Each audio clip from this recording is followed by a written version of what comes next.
extremely grateful to the organizers who have invited me for this conference, and this seems to be a fascinating conference on the Bengali Muslims, the socio-economic life, the Bengali Muslim identity. My paper is directly linked to the cultural representation of Bengali Muslims, and it's a work in progress, and I shall be very grateful if you give me comments and suggestions. Although I did work some on Hindi films and the Muslim representation in Hindi films, which became chapter 2 of my recently published book called Indian Muslims After Liberalization, that got published this year from Oxford University Press. But I never worked seriously as an academic work on the Bengali Muslims. So this is still a work in progress. So the paper is named Representation of Bengali Muslims in Bangla Film in Contemporary West Bengal. What I'm going to do is to look at 3 different genres of the contemporary Bengali cinema. The first genre, what I call, is the missing Muslim. In other words, the Bengali Muslims hardly get a representative voice in the Bengali cinema. We have very few films which actually show where a Bengali Muslim is a central protagonist or a leading role when compared to the number of films that get released every year. Or if you assess the box office reports, or top 28 box office films of all time, you really get very less number of films which actually show Bengali Muslims as a protagonist. The second genre that I'm going to look at is what I call the Muslim other. In other words, where the Bengali Muslim is represented as someone who is not abiding the law, a criminal or a gangster, which is much like a trend in Hindi cinema as well. And also there is a lot of stereotype regarding Bengali Muslims, just like in Bollywood, where culture, some kind of cultural symbols like beard or caps, that becomes a distinctive feature of identifying Bengali Muslims from others in the film. And the third genre that I'm going to discuss is some serious attempts which have been made where Bengali Muslims are protagonists in the film. So let me read a bit from the paper. Muslims constitute over 27% of the total population in the Indian state of West Bengal. The Bengali Muslims form an overwhelming majority among the Muslim population in West Bengal. The recent academic studies and government reports suggest that Bengali Muslims are socioeconomically backward in terms of education, income, health and employment parameters. They do not own the major means of production in the form of ownership of big capital and significant land holding. The community is relatively more engaged in agrarian and artisanal work and constitute a significant proportion of the informal sector workforce. In terms of caste, significant sections of Bengali Muslims have been converted from lower caste Hindus, some things that Musharraf was pointing out in the previous session, centuries back, and falls within the broad group of Ajlavs. As a result, many Bengali Muslims are placed within the broad group of other backward classes in the state. However, even though a massive number of Bengali Muslims reside in Bengal for centuries, the community is inadequately represented in Bangla films in contemporary West Bengal. The celebrated directors of Bengali cinema in West Bengal hardly make any film that is anchored around a Bengali Muslim protagonist, barring a few exceptions. In most Tollywood films, the Muslims are either not shown or have a mere token presence. Of late, there has been a tendency to portray the Muslims as gangsters or terrorists, much like the trend in Bollywood. This paper seeks to analyze 3 trends of showcasing Bengali Muslims in contemporary Bengali cinema: the trend of the missing Muslim, the Muslim other in the form of Muslim villains, gangsters and terrorists, and few exceptions of the portrayal of actual socio-economic life of Bengali Muslims. That was the abstract. I don't want to read the paper because that actually makes the audience get bored. But I'm going to look at the major argument.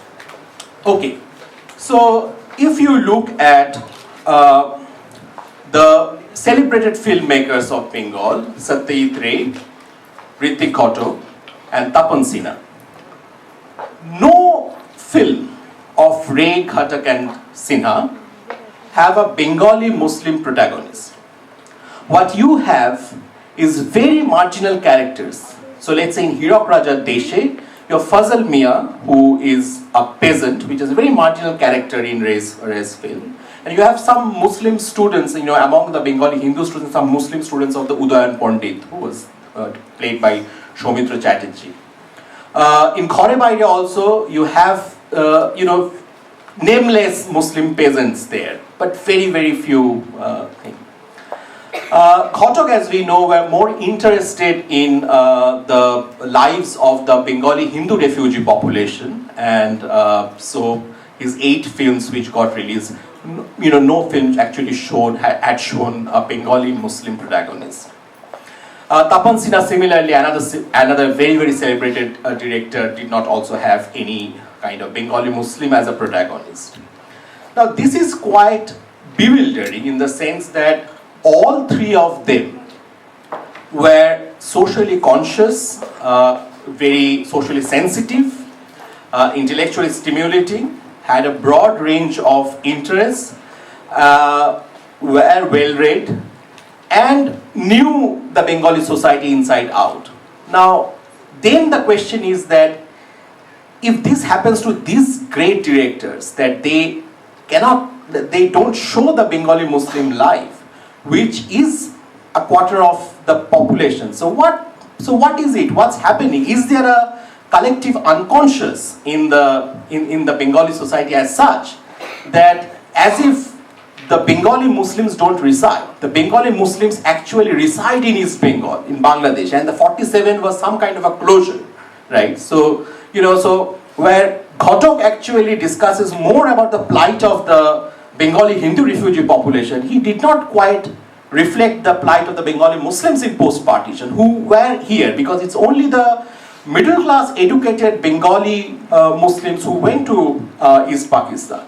But a lot of Bengali Muslims, because of their ties to land and peasantry, they were here. They were just like the the Navashudras who came to West Bengal much later because they were tied to land there. So, Shekhar Bandopadhyay's work is how the Navashudra did not actually come much earlier, but they came much later in the 1950s and 1960s. Some of them even came after 71. So the Bengali Muslim who is actually tied to land, and the Bengali Muslim identity overlaps with the peasant identity. Now, Satyajit Ray actually shows Fazal Mia as a peasant, so that's quite correct. But what is really bewildering is that there is nothing where the Bengali Muslim social life is there. Because in the Hindi cinema, you have a distinct genre called the Muslim social. But in the Bengali cinema, this is really, really kind of surprising. Now, in off late, you have, and also let's say Tapan Sinha's Kabuliwala, which is again based on Tagore's, story Kabuliwala, which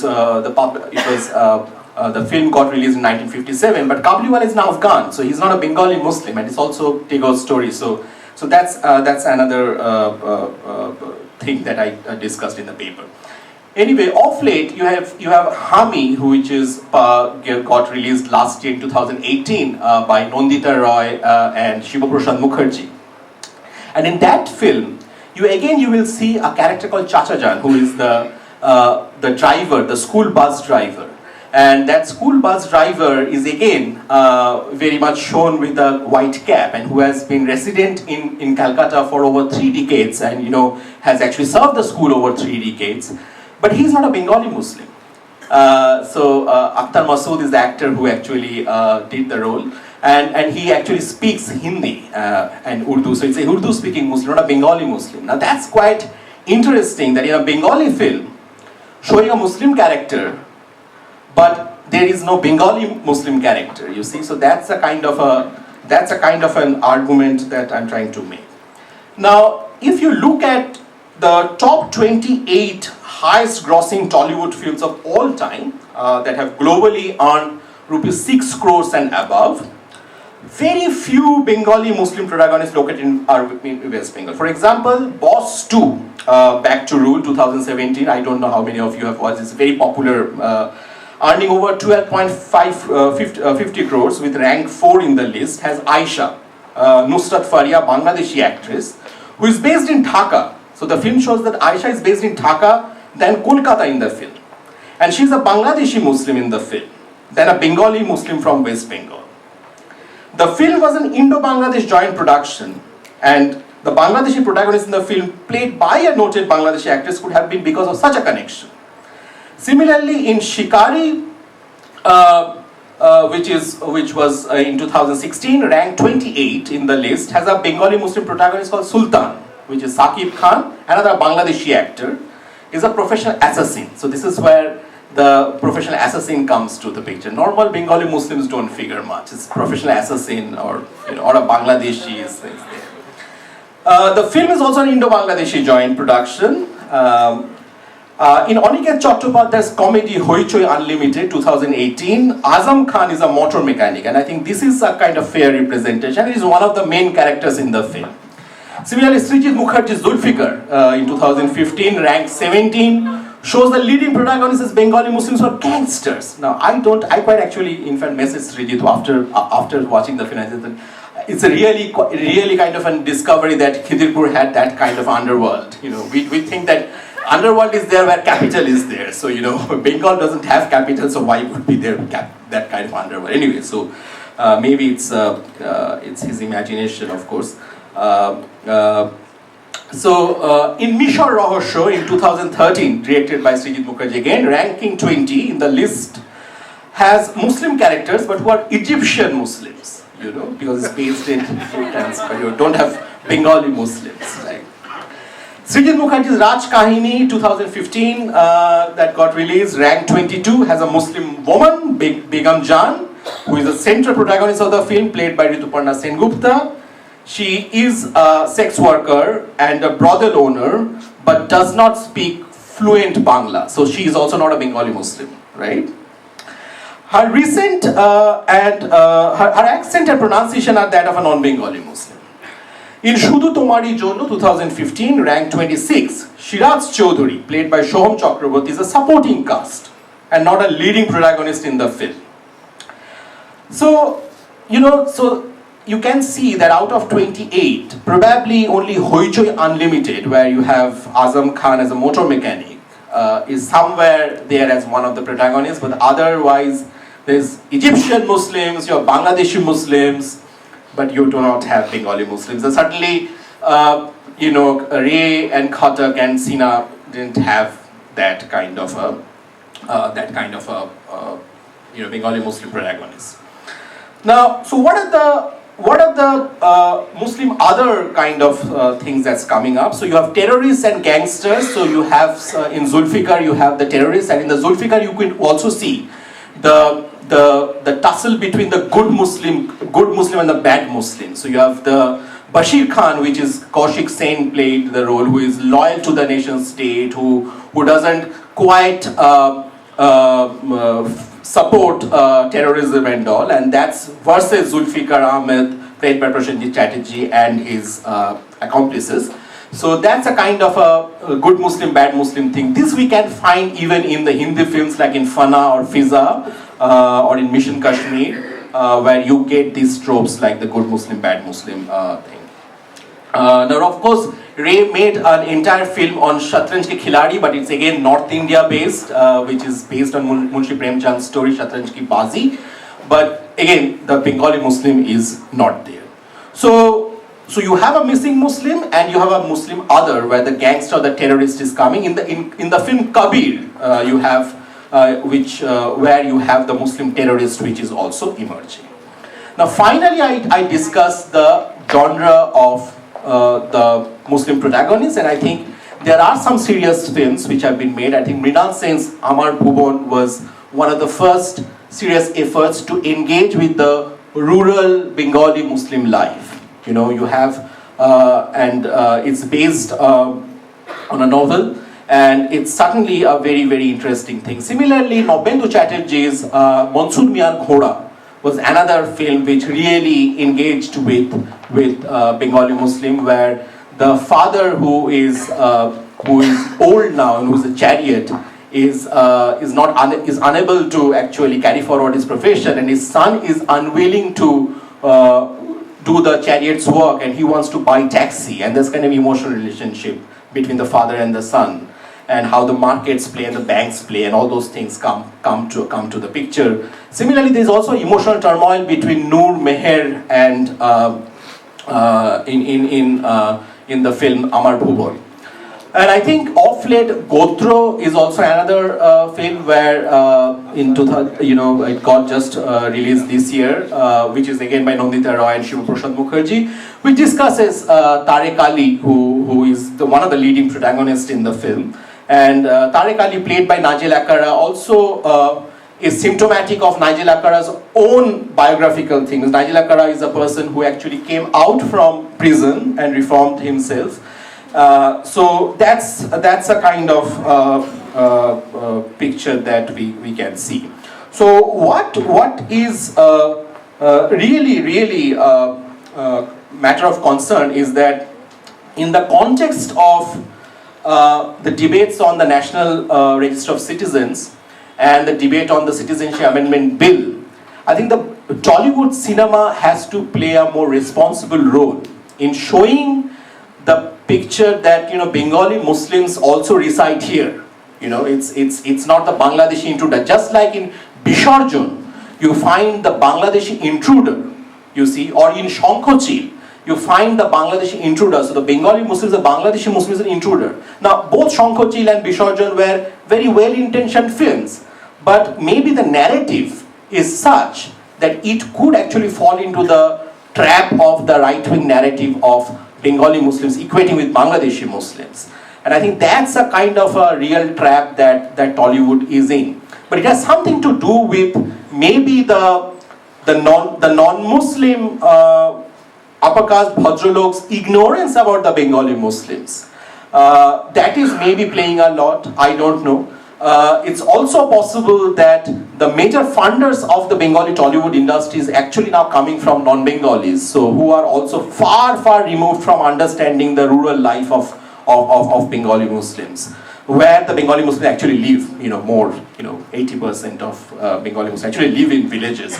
So I guess these are issues which we need to address, and I think it's also the role of the Bengali Muslim intellectuals to assert that, look, we also exist here, and these kind of initiatives like BASE, make it more popularized, go to the media, inform the media that, this is the kind of conference that we are also addressing, and more, intervene in public debates in the media, write columns, or, go to TV debates maybe, and those things you need to, assert that, so that the Bengali Muslims exist just in reality, so that it actually, it can be, seen. So I think these are some of the words that I want to express in this conference, and I look forward to the comments and suggestions, and thank you very much. Thank you, Maidul, for your illuminating